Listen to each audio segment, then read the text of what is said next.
This begins our third video for Excel Chapter 2, Microsoft Excel 2013. Turn your book to page 107 and make sure that you have the Excel spreadsheet open that is titled Formulas and Functions. On page 107, at the bottom, it's talking about checking your spelling.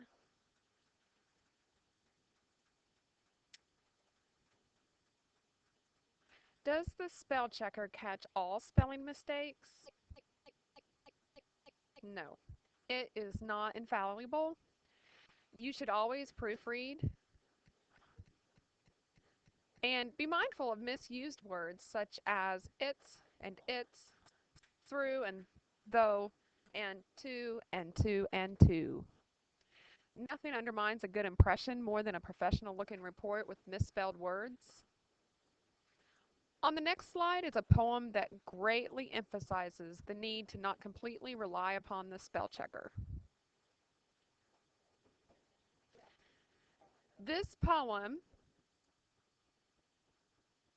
is called Candidate for a Pulitzer Prize. It's by Mark Ekman and Gerald H. Czar. Let's see if we can read this.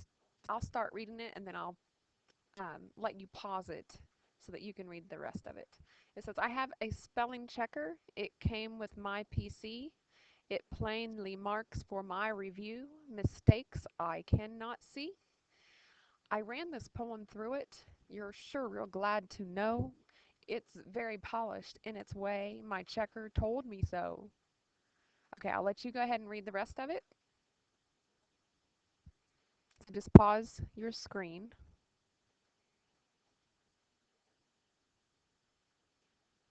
And let's go back to the textbook on page 108.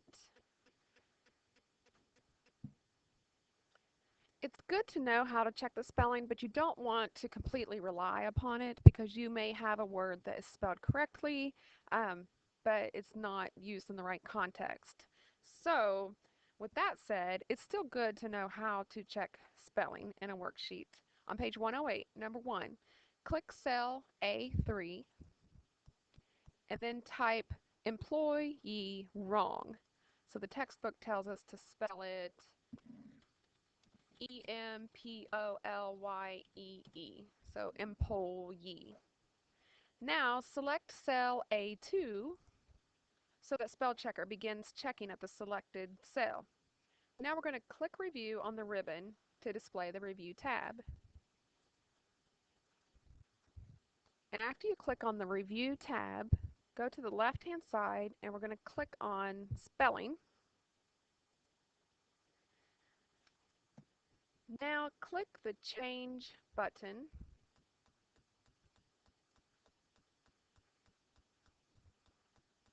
because Excel says this word is not in the dictionary, employee.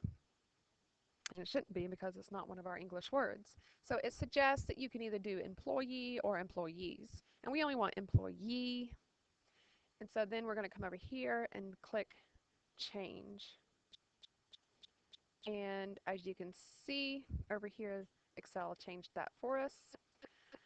And it has other suggestions, but we're done. So we're going to click close, and it tells us the spelling check is complete for the selected objects. So click OK.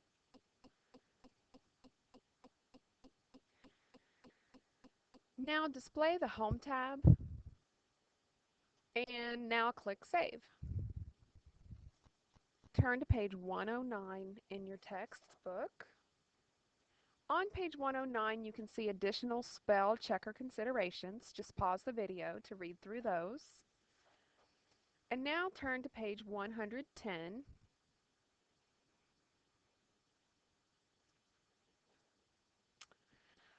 We're now going to talk about printing the worksheet. Now, even though you will not actually print this out, you may need to print in the future and need to know how to print it out. So do not be like Snoopy and skip these steps. On our Microsoft Excel spreadsheet titled Formulas and Functions, we're going to follow along on page 110. Number 1 says click the page layout button. So at the top, find the page layout button, or tab. Oh, nope, go back home. That was wrong. In the corner down here. There's the page layout button. Okay. Page layout tab here. Page layout button here. Okay, so let's click that.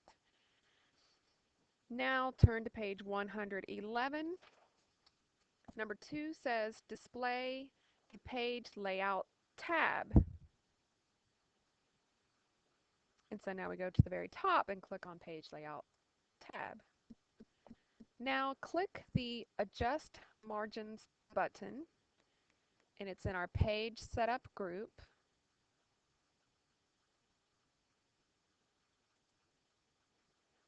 Number 3 on page 111, click narrow in the margins gallery to change the worksheet margins to the narrow style. So click that. Now select cell A6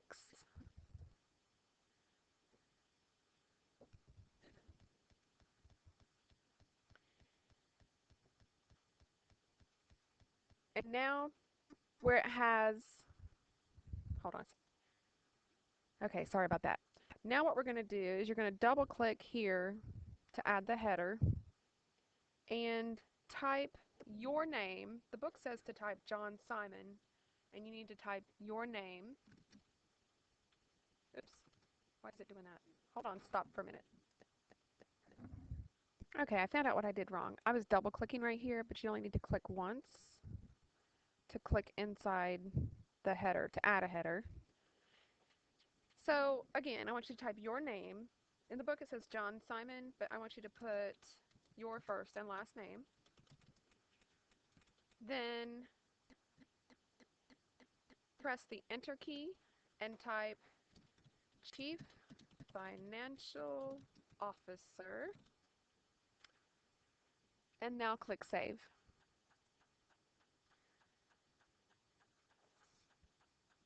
Turn to page 112 in your textbook. Number 4 at the top says Display the Page Layout tab. Click the Change Page Orientation button and select Landscape.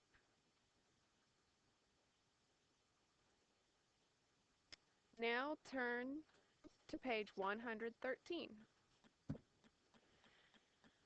Number 1 says to click File. Click the File tab and then go down to where it says Print and click Print. Number 3, click the Printer Status button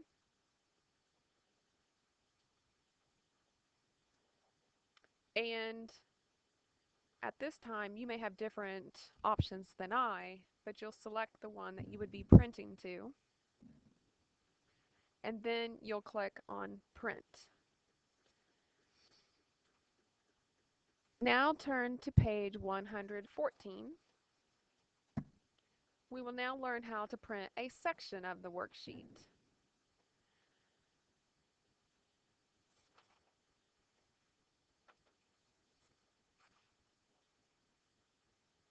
To print a section of the worksheet, let's go back to our Home tab and select the range that we want to print. In this case, we want to select A3 to E16. So find A3 and go over to E and then go down to 16. So the selection is A3 to E16. And now we're going to click File, Tab, and go down to where it says Print and click Print. We are going to click on Print Active Sheets in the Setting area. So let's find our Print tab, Print Gallery.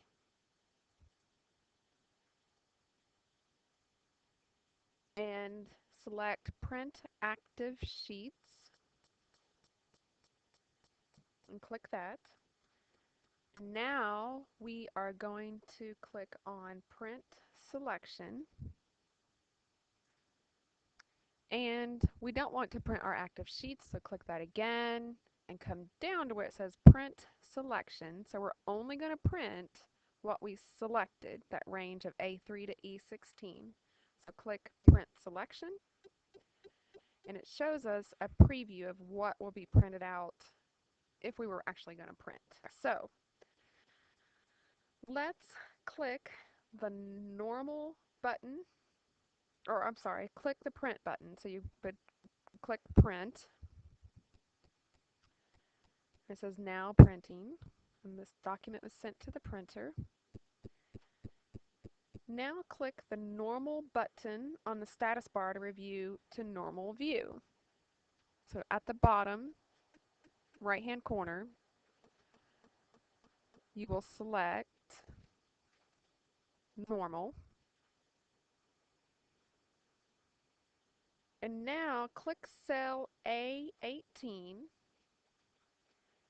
to, nope, A3. A3 to E16.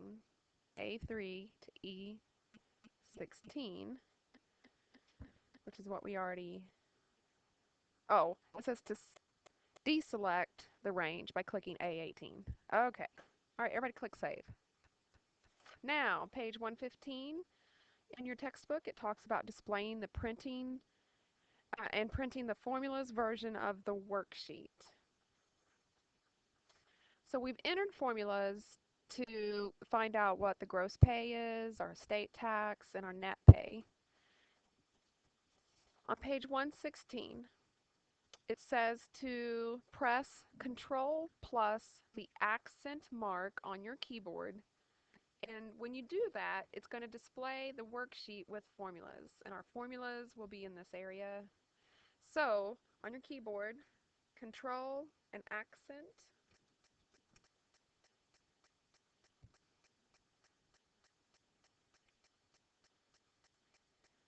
The accent mark on your keyboard is on the left-hand side above the Tab key.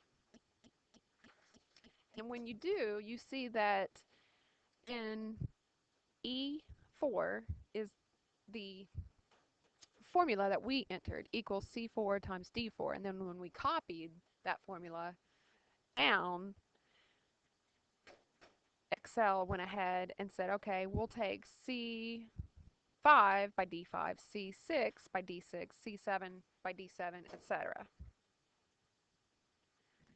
Now let's click the right horizontal scroll arrow until the column J appears. So in the bottom of your screen, just click over until we see column J. There it is.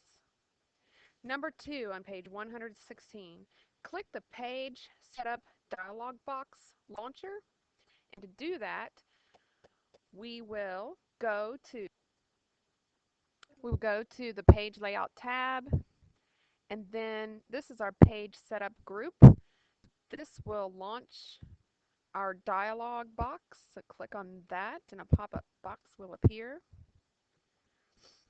Now we're going to click Landscape in the Orientation area in the page sheet to select it. So our Orientation area, and we want to click Landscape, and mine has already been selected. Now we're going to click Fit to in the Scaling area. So this is the scaling area, and we're going to click on Fit to. Number 3 says click the Print button. So at the bottom of this dialog box, click Print.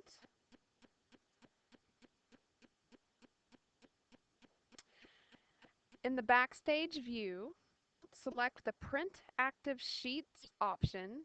So click here and go down 1 to select Print Active Sheets. And now this is what it will look like when we click Print. So click Print. And after you click print, click on the Home tab and go ahead and at the top of page 117, number 4, it says to press Control and the accent mark again. Excel switches it back from the formulas to the values. At the bottom, go ahead and scroll over so that you can see column A.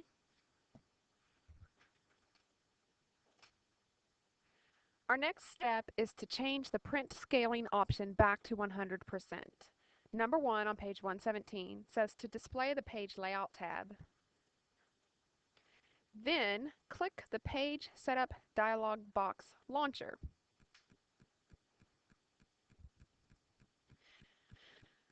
Click Adjust To in the scaling area. So here's our scaling area. Click on Adjust To. And this number should be 100. If it is not, go ahead and change that to 100% normal size. Number 4, page 117, says to click the OK button. So click OK. And the next thing that we're going to talk about, oh, go ahead and click Save if you haven't already. The next thing I'm going to talk to you about is maybe some careers that you might be interested in if you were using Excel. An investment banking analyst, their starting salary straight from college is $58,000 a year, and that doesn't include a bonus. A management consultant, they start out about $70,000. To be a consultant, though, you might have wanted to do some management so that you can pull from that experience. An accountant, they start out about $44,000. Marketing, $50,000 a year. Business intelligence analysts start out about $55,000. And if you wanted to go into management, you would use Excel, and that usually pays about $41,000 per year. There are many, many, many, many other careers that use Excel, maybe not as much as some of these. For example, a teacher, someone who teaches Excel, a professor in college. There are many careers that use Excel. So that is the end of our project. We have completed the first part where you have finished the learning portion of the project titled Formulas and Functions. Please click Save and close the worksheet. So now what? You will now complete the following 5 assignments using the knowledge learned from this project. I have printed this out and I want you to keep it in the folder. The first assignment is Apply Your Knowledge. It's on page 119. You'll use the data file called Apply to One Brittini Taxi from the Teachers folder. Remember, do not edit the document until you save a copy to your student account. Here's the second assignment, Analyze, Correct, and Improve. The third assignment is your choice. You can do Lab 1 or Lab 2. Now, in the past, I've had you do both, Lab 1 and Lab 2, but this time, just pick one of those. Your fourth assignment is the Your Turn number 1, and your fifth assignment is the Your Turn number 2. That concludes the third video of this Excel Chapter 2, and let's get working on the other assignments.